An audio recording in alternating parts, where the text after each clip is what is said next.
Members of Congress, I now have the high privilege and distinct honor of presenting to you His Excellency Benjamin Netanyahu, Prime Minister of Israel.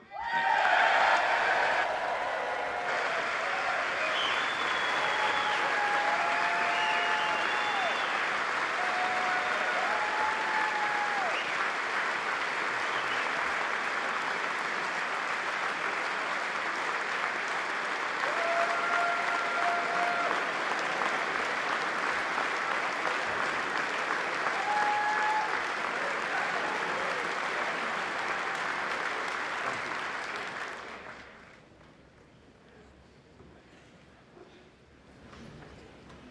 Speaker of the House, Mike Johnson,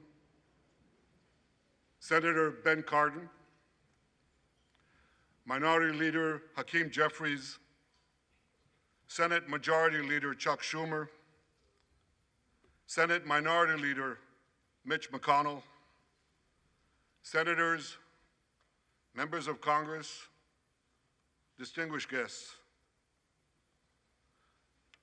Mr. Speaker, I want to thank you for giving me the profound honor of addressing this great citadel of democracy for the fourth time.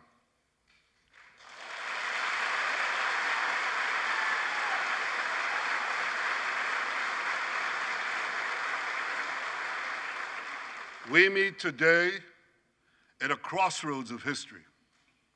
Our world is in upheaval. In the Middle East, Iran's axis of terror confronts America, Israel, and our Arab friends. This is not a clash of civilizations. It's a clash between barbarism and civilization.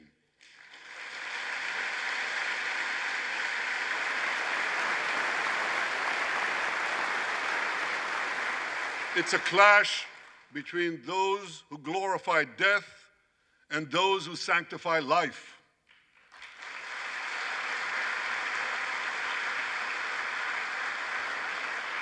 For the forces of civilization to triumph, America and Israel must stand together.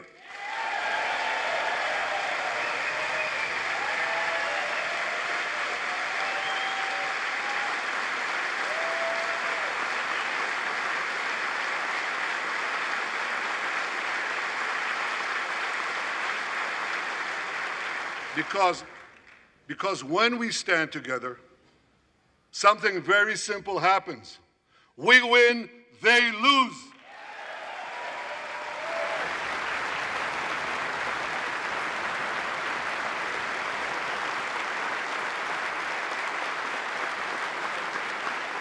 And my friends, I came to assure you today of one thing: we will win.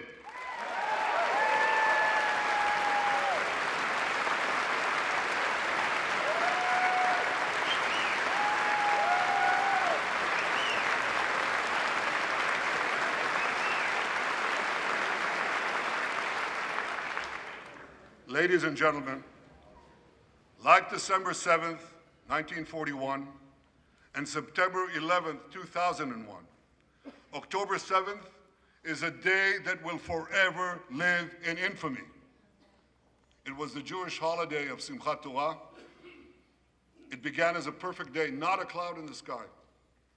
Thousands of young Israelis were celebrating at an outdoor music festival. And suddenly, at 6:29 a.m., as children were still sleeping soundly in their beds in the towns and kibbutzim next to Gaza, suddenly heaven turned into hell. 3,000 Hamas terrorists stormed into Israel. They butchered 1,200 people from 41 countries, including 39 Americans.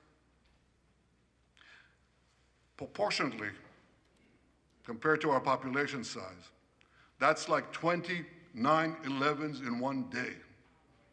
And these monsters, they raped women, they beheaded men, they burnt babies alive, they killed parents in front of their children, and children in front of their parents. They dragged 255 people, both living and dead, into the dark dungeons of Gaza. Israel has already brought home 135 of these hostages, including 7 who were freed in daring rescue operations.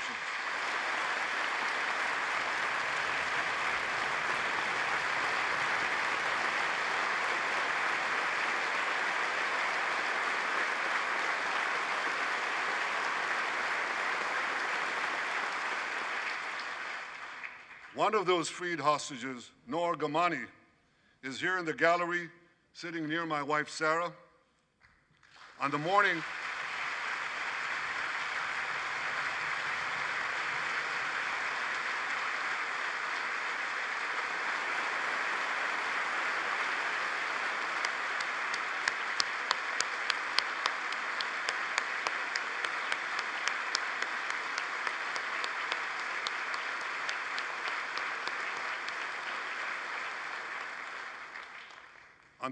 of October 7th, the entire world saw Noah's look of desperation as she was violently abducted to Gaza on the back of a motorcycle.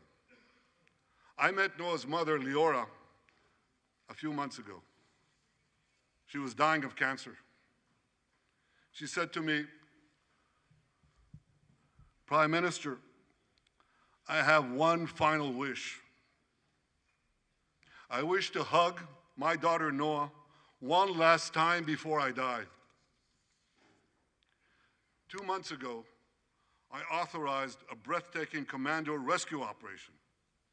Our special forces, including a heroic officer named Arnon Zmora, who fell in this battle, rescued Noah and 3 other hostages.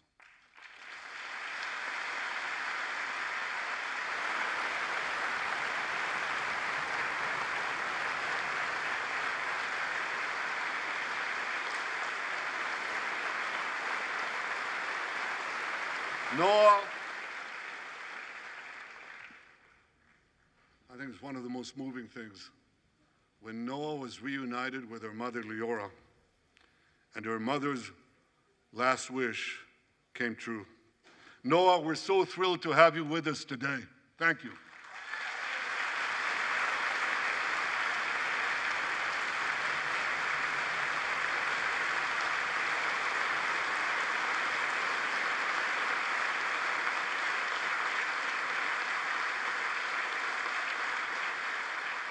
Many hostage families are also here with us today, including Eliyahu Bibas. Eliyahu Bibas is the grandfather of those 2 beautiful red-headed boys, the Bibas boys, toddlers. And they were taken hostage with their mother and Eliyahu's son. The entire family was taken hostage. 2 beautiful red-haired children taken hostage. What monsters. And with us also is Iris Chaim, whose son, Yotam, bravely escaped Hamas captivity with 2 other Israelis, and tragically they were killed, making their way back to our lines. We have with us also the families of American hostages. They're here.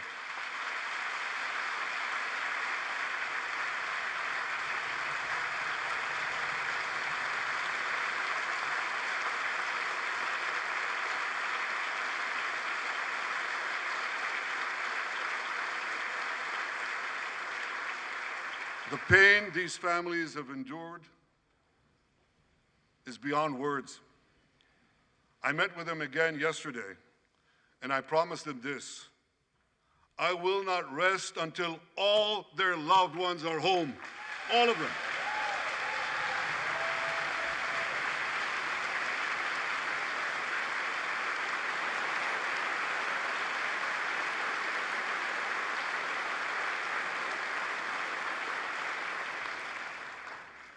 As we speak, we're actively engaged in intensive efforts to secure their release, and I'm confident that these efforts can succeed. Some of them are taking place right now.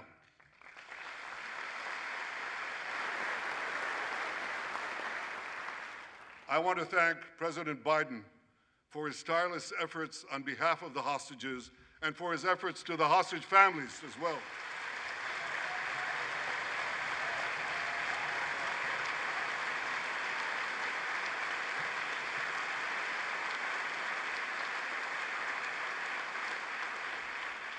I thank President Biden for his heartfelt support for Israel after the savage attack on October 7th. He rightly called Hamas sheer evil. He dispatched 2 aircraft carriers to the Middle East to deter a wider war. And he came to Israel to stand with us during our darkest hour, a visit that will never be forgotten.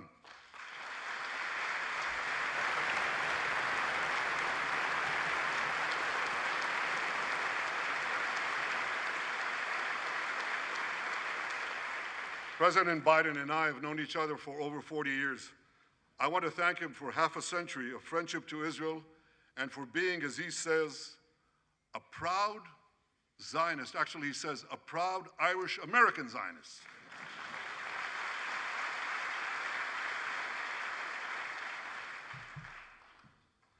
My friends, for more than 9 months, Israel's soldiers have shown boundless courage. With us today,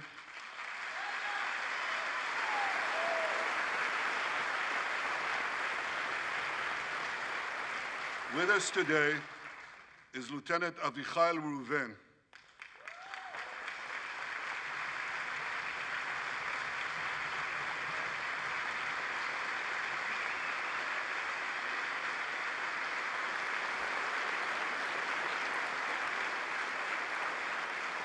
Avichai is an officer in the Israeli paratroopers. His family immigrated to Israel from Ethiopia. In the early hours of October 7th, Avichai heard the news of Hamas's bloody rampage. He put on his uniform, grabbed his rifle, but he didn't have a car. So he ran 8 miles to the front lines of Gaza to defend his people.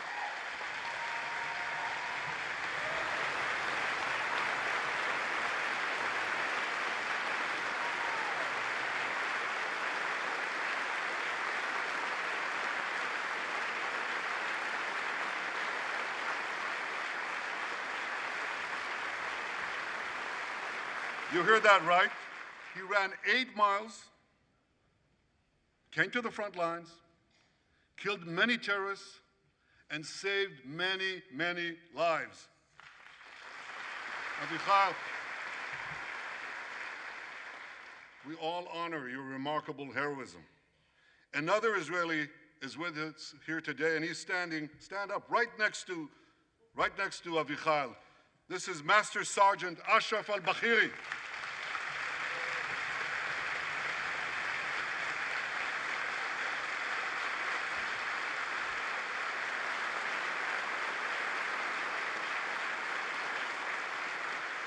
Ashraf is a Bedouin soldier from the Israeli Muslim community of Raat.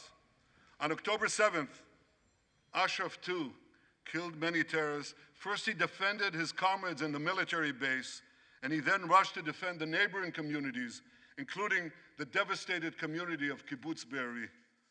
Like Ashraf,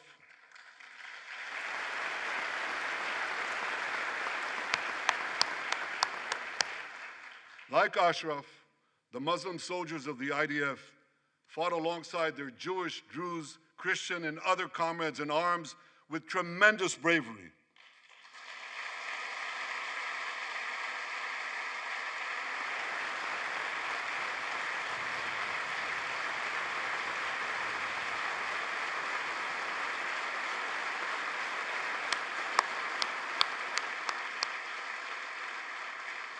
A third hero, Lieutenant Asa Sofer, is also here with us.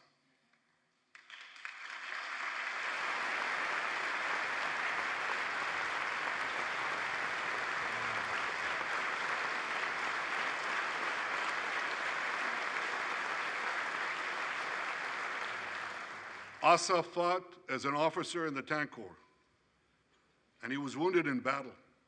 He was wounded in battle while protecting his fellow soldiers from a grenade. He lost his right arm and the vision in his left eye.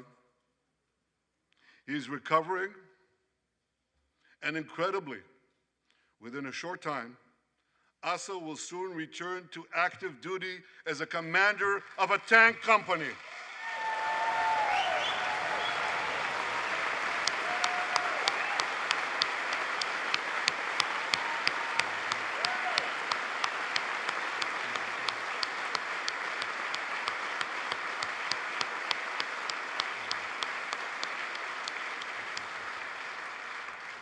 I just learned there is a fourth hero here, Lieutenant Jonathan Ben Chamo, who lost a leg in Gaza and continued to fight.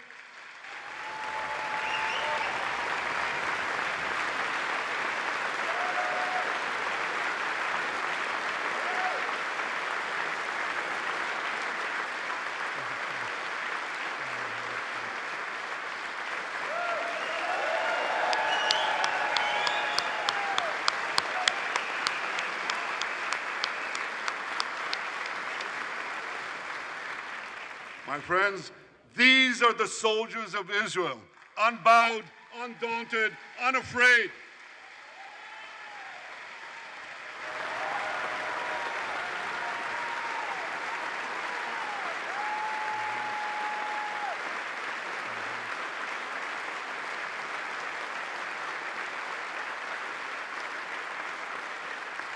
As the Bible says, Am kelavi yakum. They shall rise like lions. They have risen like lions. The lions of Judah, the lions of Israel.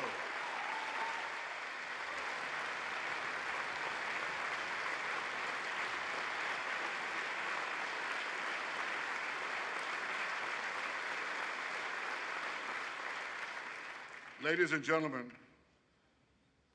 the men and women of the IDF come from every corner of Israeli society. Every ethnicity, every color, every creed, left and right, religious and secular. All are imbued with the indomitable spirit of the Maccabees, the legendary Jewish warriors of antiquity. With us today is Yechiel Leiter, the father of one of those Maccabees.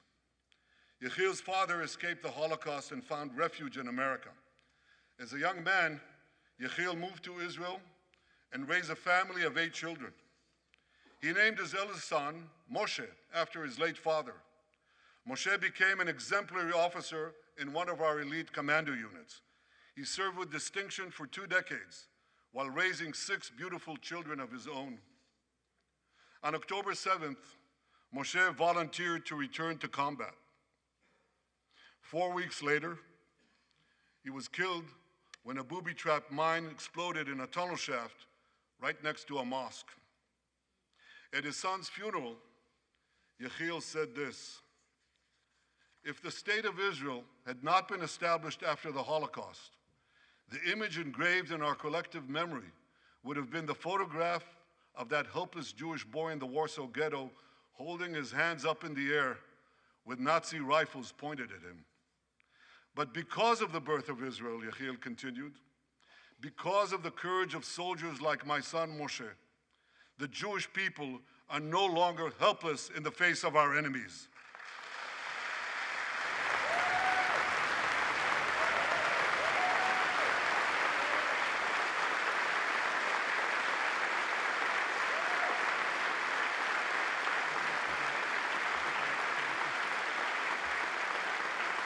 Yechiel, please rise so we can honor your son's sacrifice. And I pledge to you and to all the bereaved families of Israel, some of whom are in this hall today, the sacrifice of your loved ones will not be in vain.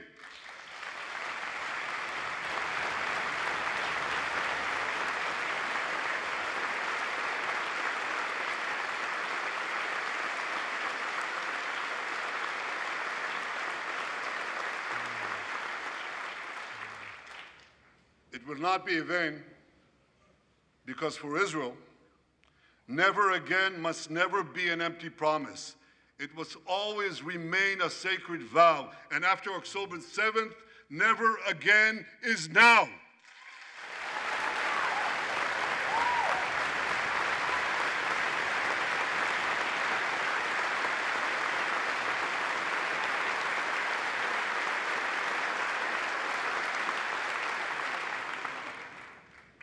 My friends, defeating our brutal enemies requires both courage and clarity. Clarity begins by knowing the difference between good and evil. Yet incredibly, many anti-Israel protesters, many choose to stand with evil. They stand with Hamas. They stand with rapists and murderers. They stand with people who came into the kibbutzim, into a home. The parents hid the children, the two babies, in the attic, in a secret attic. They murdered the families, the parents. They found the secret latch to the hidden attic, and then they murder the babies. These protesters stand with them. They should be ashamed of themselves.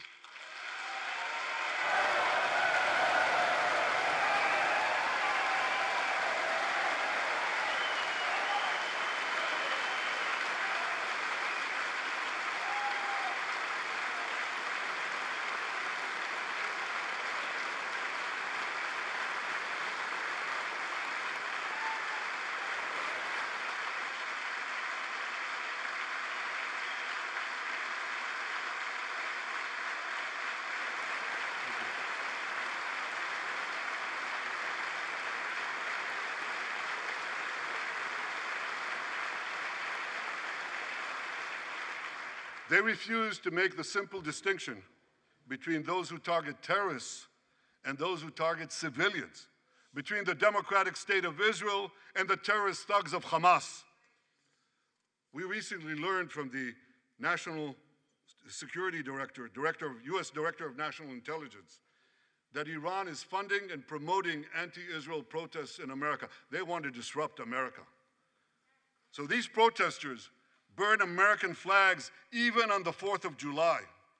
And I wish to salute the fraternity brothers at the University of North Carolina who protected the American flag against these anti-Israel protesters.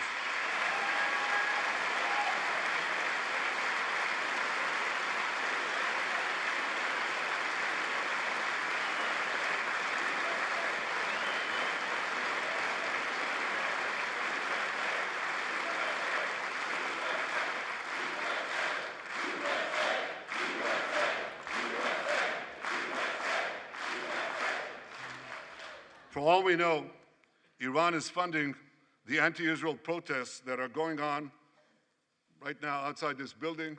Not that many, but they're there, and throughout the city. Well, I have a message for these protesters. When the tyrants of Tehran, who hang gays from cranes and murder women for not covering their hair, are praising, promoting, and funding you, you have officially become Iran's useful idiots.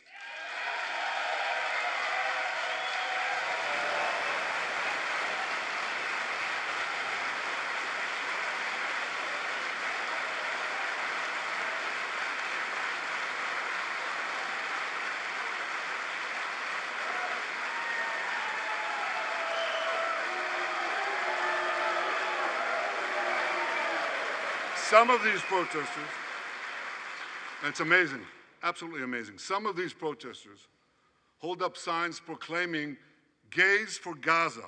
They might as well hold up signs saying chickens for KFC.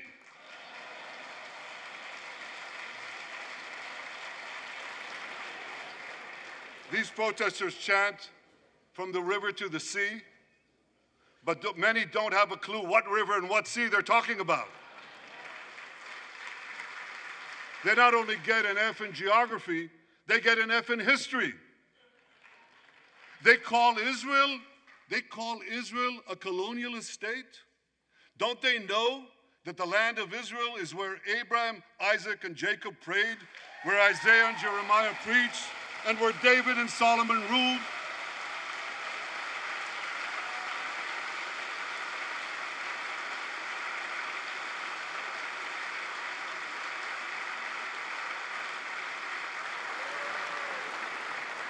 For nearly 4,000 years, the land of Israel has been the homeland of the Jewish people. It's always been our home. It will always be our home.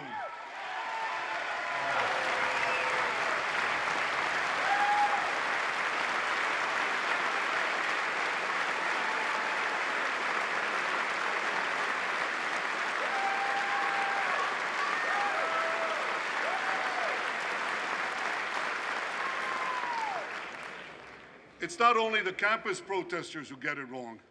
It's also the people who run those campuses. 80 years after the Holocaust, the presidents of Harvard, Penn, and I'm ashamed to say my alma mater, MIT, couldn't bring themselves to condemn the calls for the genocide of Jews.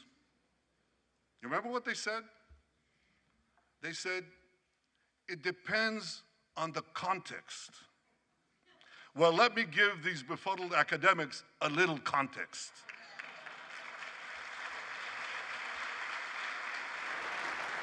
Anti-Semitism is the world's oldest hatred. For centuries, the massacre of Jews was always preceded by wild accusations. We were accused of everything from poisoning wells to spreading plagues, to using the blood of slaughtered children to bake Passover matzahs. These preposterous anti-Semitic lies led to persecution, mass murder, and ultimately to history's worst genocide, the Holocaust.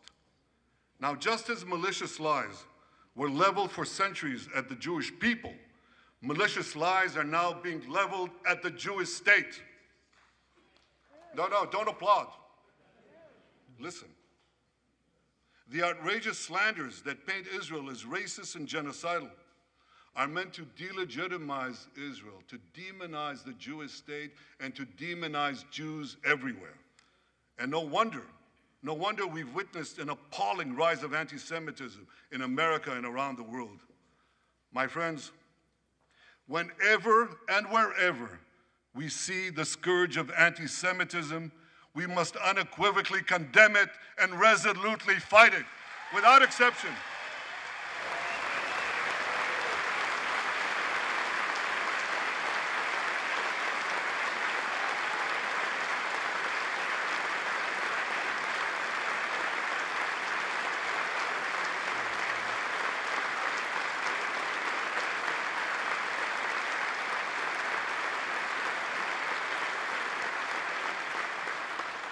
And don't be fooled when the blood libels against the Jewish state come from people who wear fancy silk robes and speak in lofty tones about law and justice. Here's a case in point. The prosecutor of the International Criminal Court has shamefully accused Israel of deliberately starving the people of Gaza. This is utter, complete nonsense. It's a complete fabrication.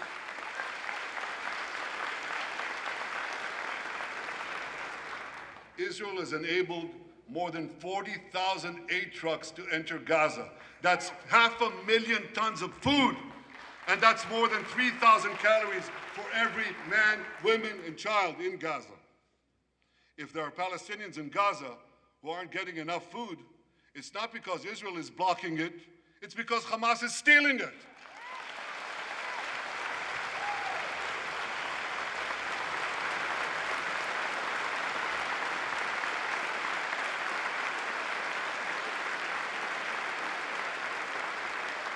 So much for that lie, but here's another. The ICC prosecutor accuses Israel of deliberately targeting civilians. What in God's green earth is he talking about? The IDF has dropped millions of flyers, sent millions of text messages, made hundreds of thousands of phone calls to get Palestinian civilians out of harm's way. But at the same time, Hamas does everything in its power to put Palestinian civilians in harm's way. They fire rockets from schools, from hospitals, from mosques. They even shoot their own people when they try to leave the war zone. A senior Hamas official, Fatri Hamad, boasted, listen to this, he boasted that Palestinian women and children excel at being human shields. His words, excel at being human shields. What monstrous evil. For Israel, every civilian death is a tragedy. For Hamas, it's a strategy. They actually want Palestinian civilians to die so that Israel will be smeared in the international media and be pressured to end the war before it's won. This would enable Hamas to survive another day, and as they vowed, to carry out October 7th again and again and again. Well, I want to assure you, no matter what pressure is brought to bear, I will never allow that to happen.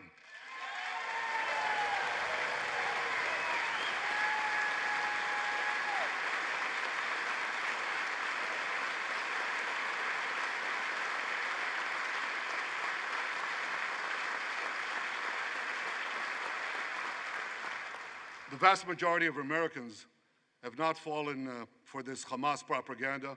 They continue to support Israel.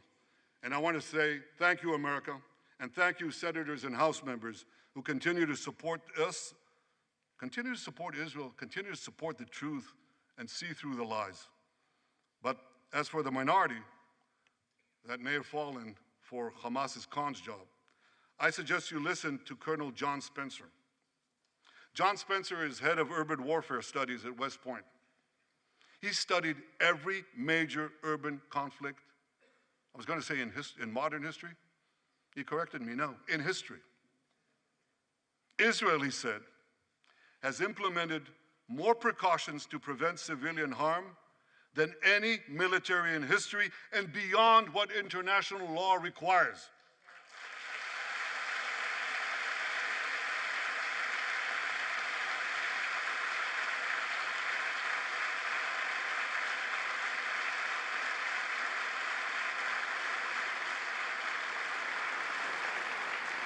That's why, despite all the lies you've heard, the war in Gaza has one of the lowest ratios of combatants to non-combatants casualties in the history of urban warfare.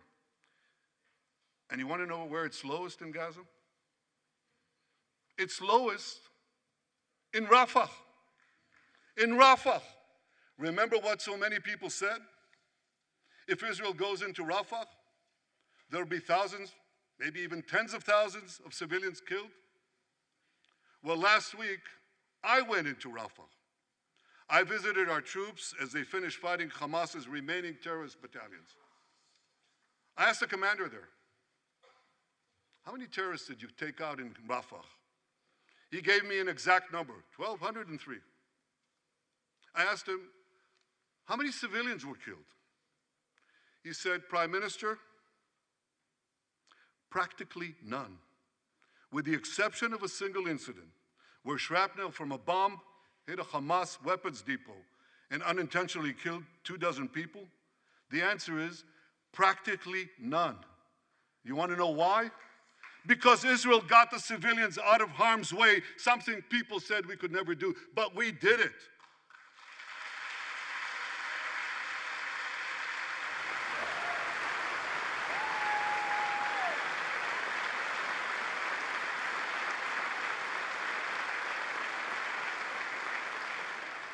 These heroes here today, the heroic soldiers of Israel, should not be condemned for how they're conducting the war in Gaza. They should be commended for it.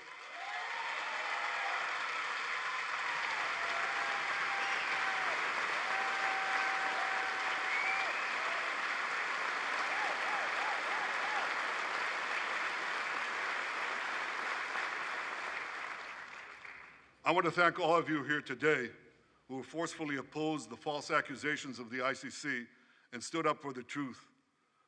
These lies are not only libelous, they're downright dangerous. The ICC is trying to shackle Israel's hands and prevent us from defending ourselves. And if Israel's hands are tied, America is next. And I'll tell you what else is next. The ability of all democracies to fight terrorism will be imperiled. That's what's on the line. So let me assure you, the hands of the Jewish state will never be shackled. Israel will always defend itself.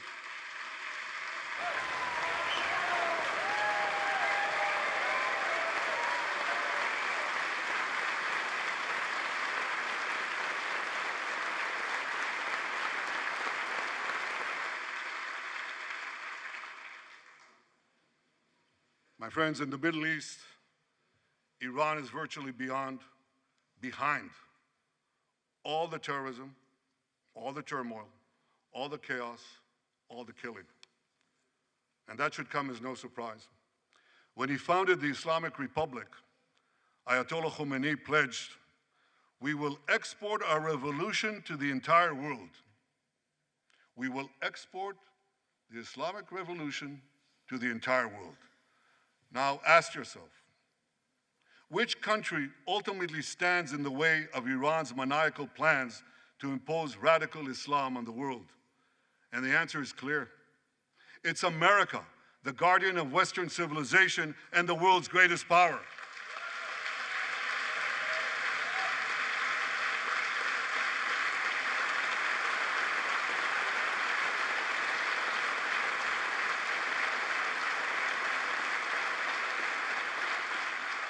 That's why Iran sees America as its greatest enemy.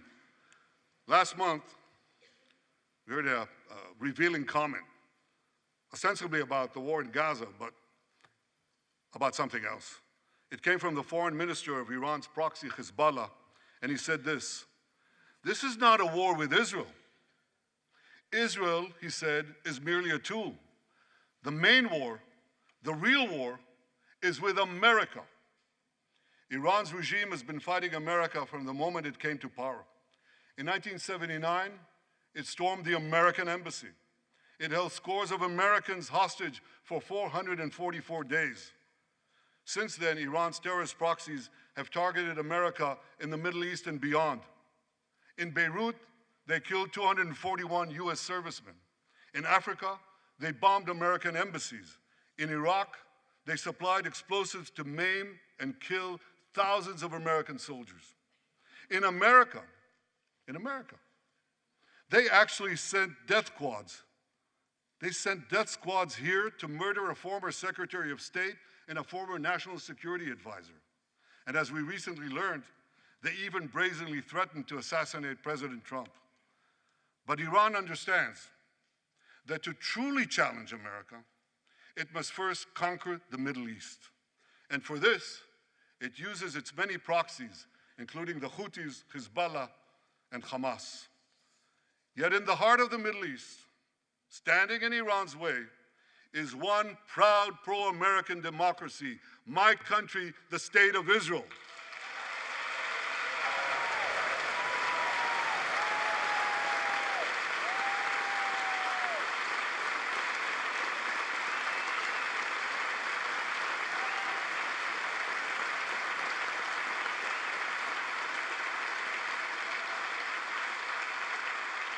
That's why the mobs in Tehran chant death to Israel before they chant death to America.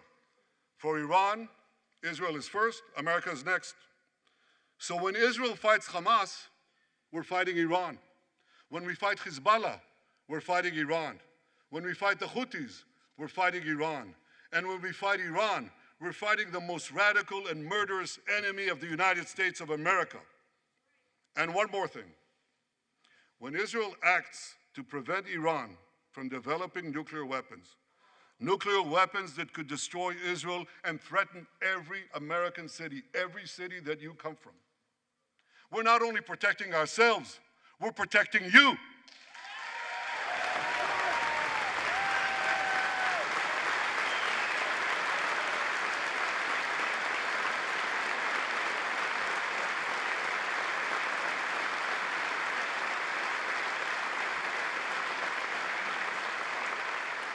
My friends, if you remember one thing from the speech, remember this: our enemies are your enemies. Our fight is your fight, and our victory will be your victory.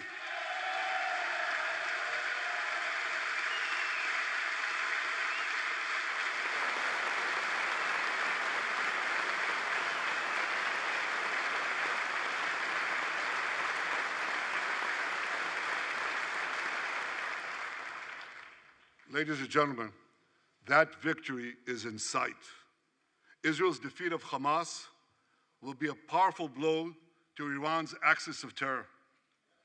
Another part of that axis, Hezbollah, attacked Israel on October 8th, a day after the Hamas attack. It has launched thousands of missiles and drones against us. 80,000 of our citizens in northern Israel evacuated their homes, becoming effectively refugees in their own land. We are committed to returning them home. We prefer to achieve this diplomatically, but let me be clear. Israel will do whatever it must do to restore security to our northern border and return our people safely to their homes.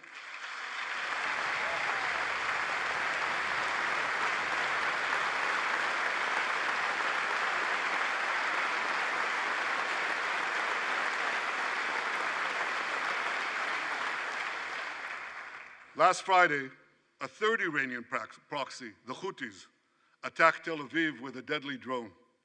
It exploded a few hundred feet from the American consulate, killing one person and injuring 9.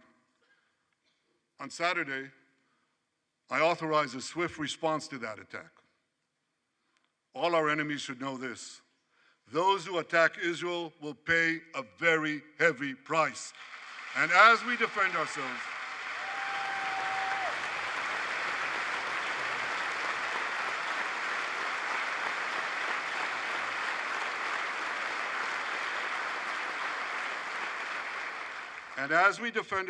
on all fronts, I know that America has our back, and I thank you for it. All sides of the aisle, thank you.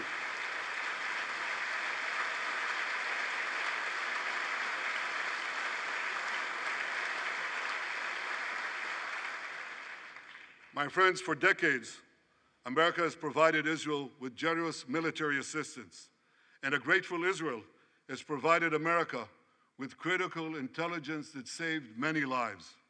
We've jointly developed some of the most sophisticated weapons on earth. I choose my words carefully.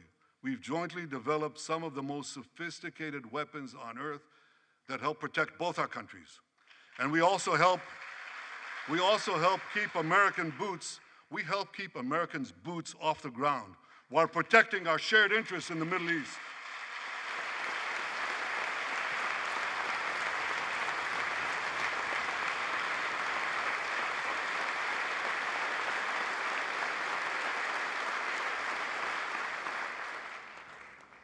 I deeply appreciate America's support, including in this current war.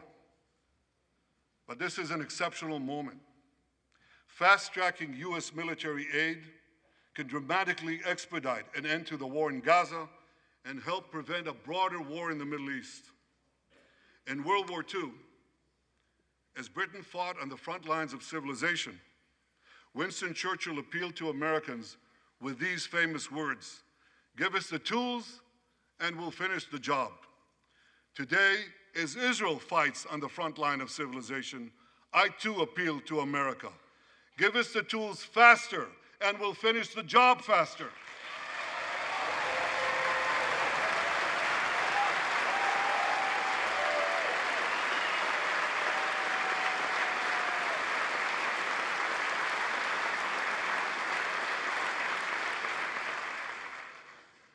My dear friends, the war in Gaza could end tomorrow if Hamas surrenders, disarms, and returns all the hostages.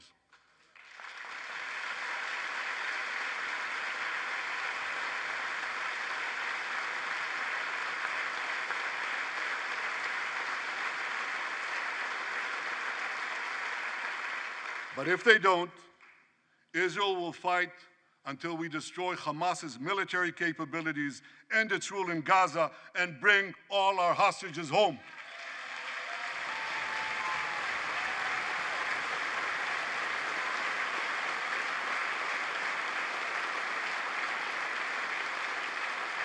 That's what total victory means, and we will settle for nothing less.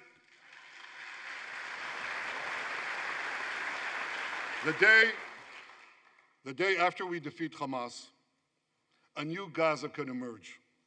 My vision for that day is of a demilitarized and de-radicalized Gaza. Israel does not seek to resettle Gaza, but for the foreseeable future, We must retain overriding security control there to prevent the resurgence of terror, to ensure that Gaza never again poses a threat to Israel.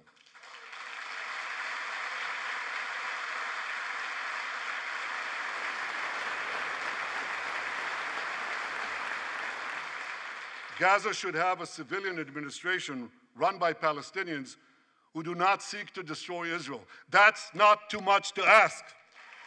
It's a fundamental thing that we have a right to demand and to receive.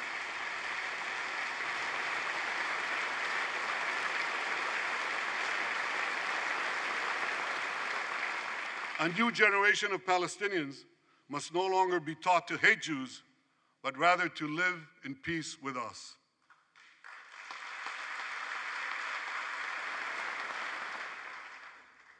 Those twin words, demilitarization and de-radicalization, those two concepts were applied to Germany and Japan after World War II, and that led to decades of peace, prosperity, and security.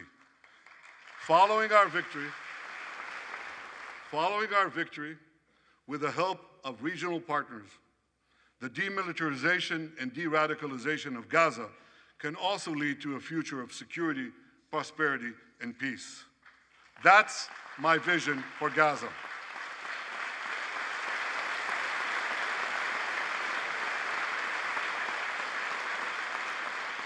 Now here's my vision for the broader Middle East.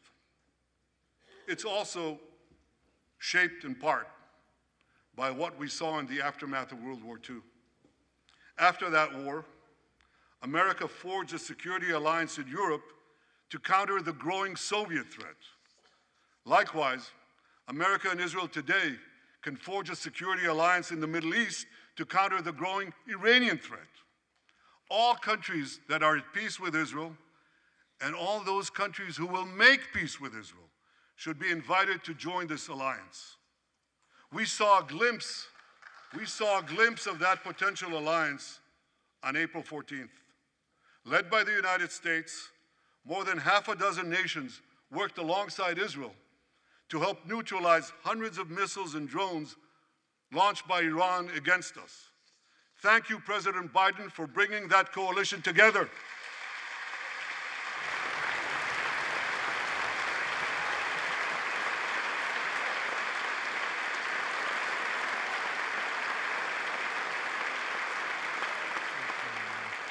The new alliance I envision would be a natural extension of the groundbreaking Abraham Accords.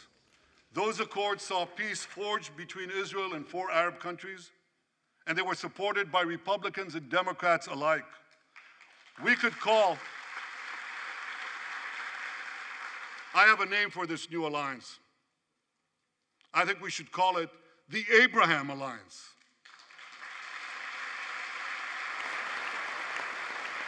I want to thank President Trump for his leadership in brokering the historic Abraham Accords.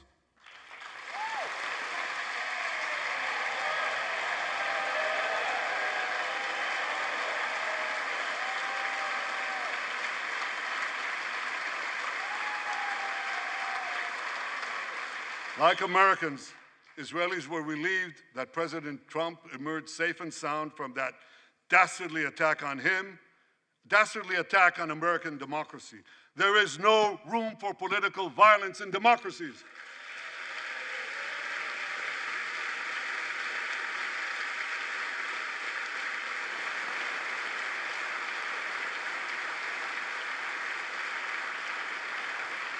I also want to thank President Trump for all the things he did for Israel, from recognizing Israel's sovereignty over the Golan Heights, to confronting Iran's aggression, to recognizing Jerusalem as our capital and moving the American embassy there.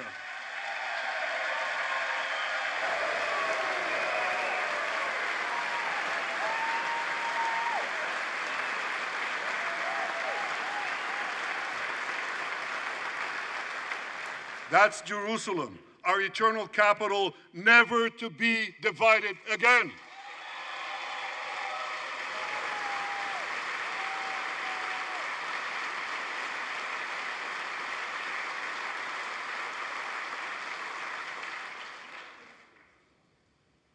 My dear friends, Democrats and Republicans, despite these times of upheaval, I'm hopeful about the future. I'm hopeful about Israel because my people, the Jewish people, emerged from the depths of hell, from dispossession and genocide.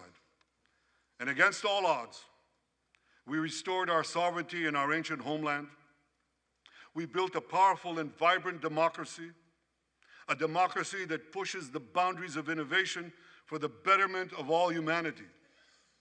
I'm hopeful about America because I'm hopeful about Americans. I know how much the people of this country have sacrificed to defend freedom. America will continue to be a force for light and good in a dark and dangerous world. For free peoples everywhere, America remains the beacon of liberty its extraordinary founders envisioned back in 1776.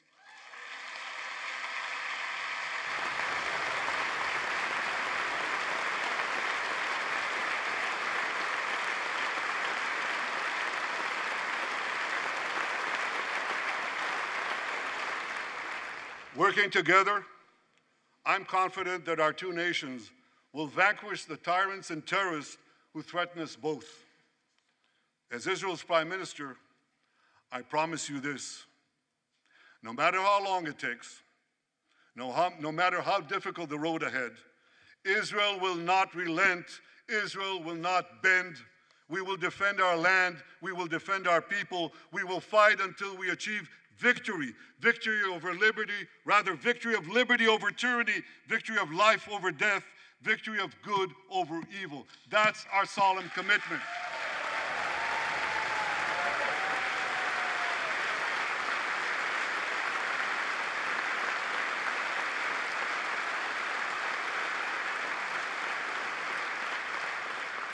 And we will continue to work with the United States and our Arab partners to transform a troubled region from a backwater of repression, poverty, and war into a thriving oasis of dignity, prosperity, and peace. In this noble mission, as in many others, Israel will always remain America's indispensable ally. Through thick and thin,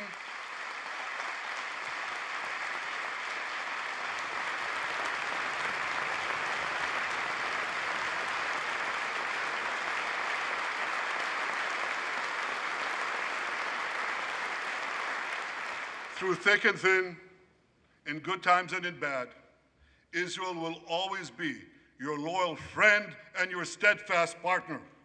On behalf of the people of Israel, I came here today to say thank you, America. Thank you for your support and solidarity. Thank you for standing in Israel, with Israel, in our hour of need. Together we shall defend our common civilization. Together, we shall secure a brilliant future for both our nations.